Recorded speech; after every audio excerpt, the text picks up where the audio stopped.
Hola, quiero comenzar este video haciéndote una pregunta. ¿Alguna vez realmente te has detenido a pensar en la existencia de Dios?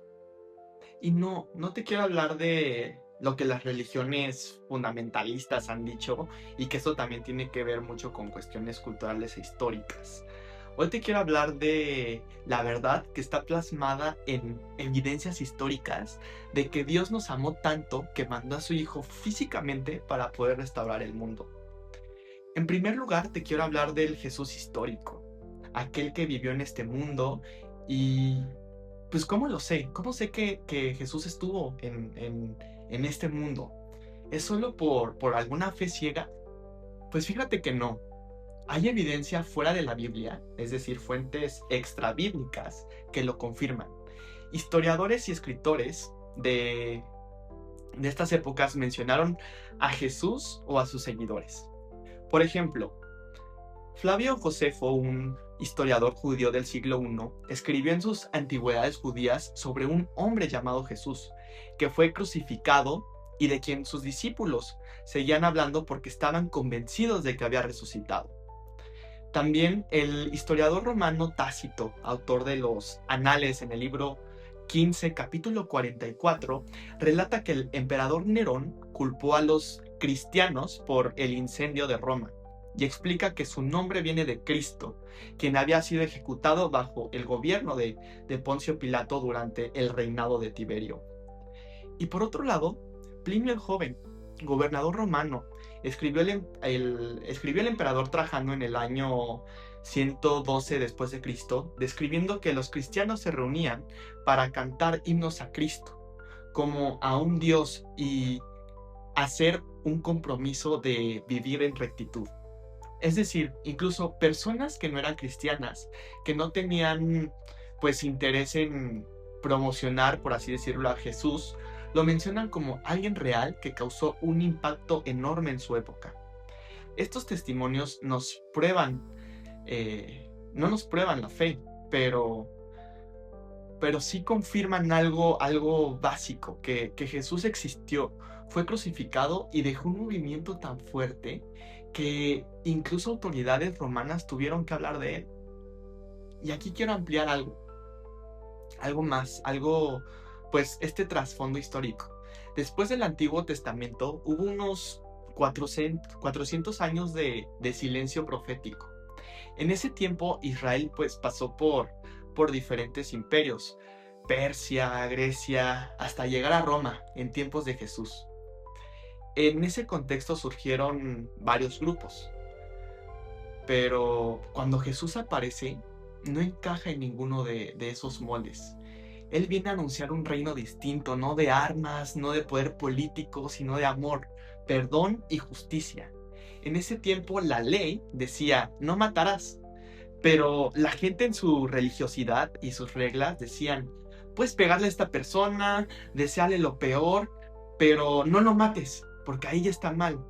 Pero llegó Jesús y él decía, desde que ya estás pensando en una mala acción, en tus pensamientos, desde ahí ya estás mal. Y esto explica por qué fue tan sorprendente y por qué también fue tan rechazado. Y aquí está lo más impactante. El Jesús histórico fue real, maestro de parábolas y crucificado bajo Poncio Pilato. Pero después vamos al Cristo de la fe. También fue el Cristo de la fe. Y esto lo podemos ver porque Pedro lo confiesa como Hijo de Dios. Tú eres el Cristo, le dice, eres el Hijo del Dios viviente. Y lo que terminó de confirmar esa confesión fue la resurrección. Jesús resucitó.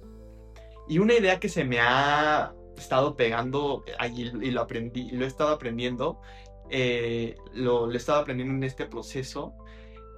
Imagínate que alguien famoso que admires muchísimo, un artista, Taylor Swift, Messi, Cristiano Ronaldo, quien quieras. Imagínate admirarlo tanto que le quieras empezar a orar, a pedir milagros o sanidad. Creo que esto es hasta un poco difícil y hasta se podría ver un poco raro, ¿no? Pero realmente esto fue lo que pasó con Jesús. La gente empezó a orarle, no porque fuera solo un personaje controversial, sino porque reconocían que era mucho más, era el Cristo de la fe. ¿Y cómo podemos conocerlo más? Bueno, que lo podemos conocer a través de los evangelios. Después de este silencio profético, la vida y ministerio quedaron plasmados en los evangelios, en Mateo, Marcos, Lucas y Juan. Ahora mucha gente puede decir y dice, ¿no? Pues no, yo no creo en algo escrito por hombres, pero seamos sinceros, casi todo lo que viene o lo que aprendemos viene de textos escritos por personas, historia, filosofía, ciencia, e incluso hasta las frases más virales del coaching, ¿no? Que ahorita está súper de moda, pues esto ya estaba en la Biblia. Por ejemplo, sal de tu zona de confort. Pedro salió de su confort en la barca, en Mateo 14. O cuando te dicen, vive con propósito. Pues Jesús nos dice en Juan 18, para esto he venido, para darles propósito. O cuando te dicen, no te angusties por el mañana. En Mateo 6 ya nos decían que pues no nos angustiáramos, nos decía Jesús. O cuando nos dicen, multiplica lo que se te confió. En Mateo 25, en los talentos, nos dicen eso. La pregunta no es esa, si lo escribieron los humanos, sino qué tan confiables son estos testimonios. En el caso de los evangelios, no fue un solo autor inventando algo o ahí sacándolo por sí mismo, ¿no?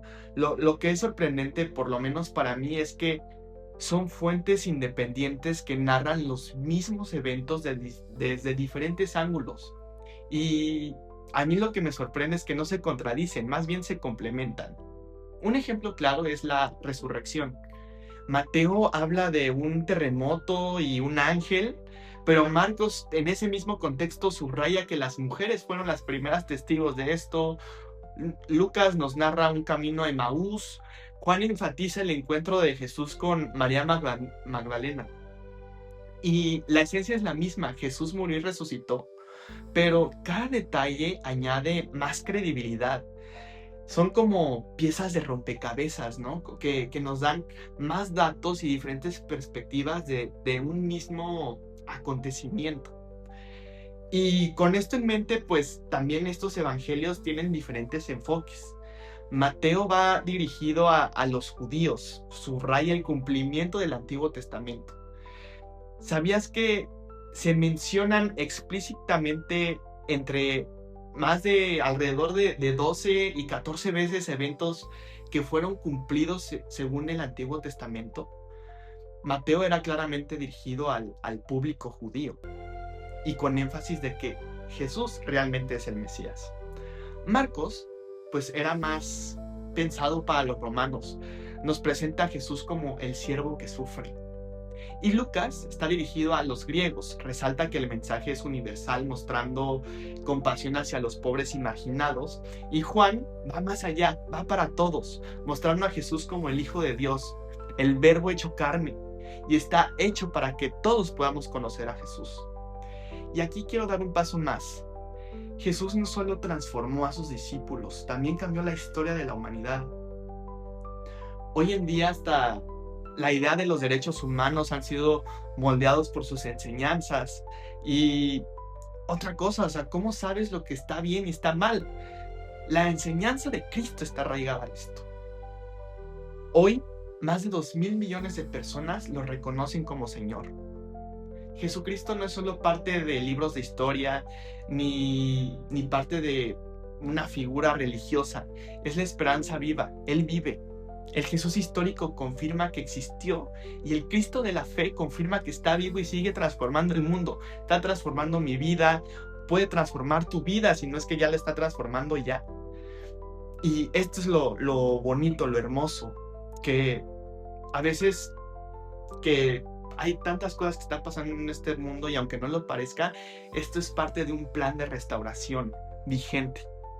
Los evangelios no son ningún cuento, no son historias, son testimonios vivos que siguen propagando la mejor noticia, que en Él tenemos vida eterna.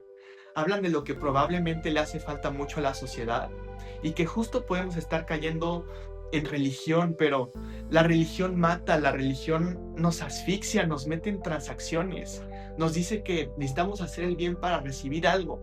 Y no, no se trata de eso. No es una transacción llena de rituales, de repeticiones. Realmente lo central es lo que Jesús ya hizo primero por nosotros. Una relación donde das tu corazón. Es no intentar hacer las cosas con tus propias fuerzas, porque te digo algo, nunca vas a poder hacerlo con tus propias fuerzas, nunca vas a poder. Y esa es la importancia de los evangelios hoy en día, los temas centrales del mensaje de Jesús, con una perspectiva complementaria, pero al mismo tiempo un mensaje unificado.